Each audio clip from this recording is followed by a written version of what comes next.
అధ్యక్ష, మనకు 993 హాస్టల్లో 85,000 మంది విద్యార్థులు ఉన్నారు. రెసిడెన్షియల్ స్కూల్లో 40,000 మంది విద్యార్థులు ఉన్నారు. అధ్యక్ష, స్ట్రైట్ ప్రశ్న అధ్యక్ష. నేను మంత్రి గారిని అడుగుతున్నాను అధ్యక్ష. జగన్మోహన్ రెడ్డి గారి ప్రభుత్వంలో సుమారుగా 6 నెలల పాటు ఈ డైట్ ఛార్జీలు లేదా కనీసపు వార్డన్లకు ఇవ్వాల్సిన డబ్బులు ఇవ్వకుండా ఆపింది నిజమేనా?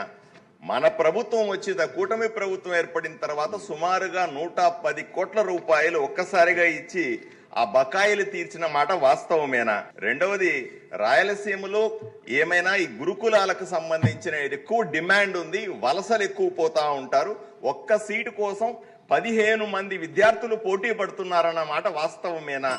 ఈ విషయాన్ని, ఎందుకంటే మనం వచ్చిన తర్వాత చేసినటువంటి రిపేర్లైనా ఇన్వర్టర్లు పెట్టాం, దోమతేర్లు పెట్టాం, మంచినీళ్లు పెట్టాం, సన్నబియ్యం ఇచ్చాం. వీటన్నింటి వల్ల నాణ్యత పెరిగింది. దీనివల్ల అడ్మిషన్లు ఏమైనా పెరిగినాయా లేదా ఇంతకుముందు ఉన్న డ్రాప్ అవుట్స్ కంటిన్యూ అవుతున్నాయా అన్న విషయాన్ని మంత్రి గారిని కోరుతున్నాను అధ్యక్ష.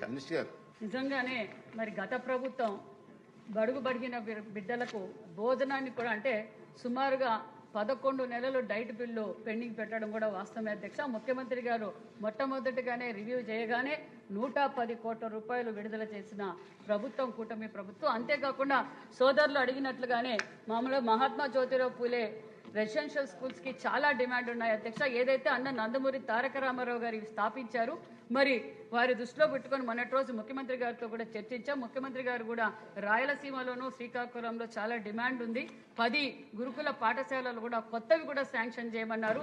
గతంలో ఏదైతే 14-19లో ఆగిపోయిన గురుకుల పాఠశాలలు కూడా 80 కోట్ల రూపాయలు మరి నిధులు కూడా కేటాయించడం జరిగింది. అంతేకాకుండా పాత గురుకుల పాఠశాలల బిల్డింగుల కోసం కూడా ముఖ్యమంత్రి గారు 800 కోట్ల రూపాయలు కూడా శాంక్షన్ చేయడం కూడా జరిగింది.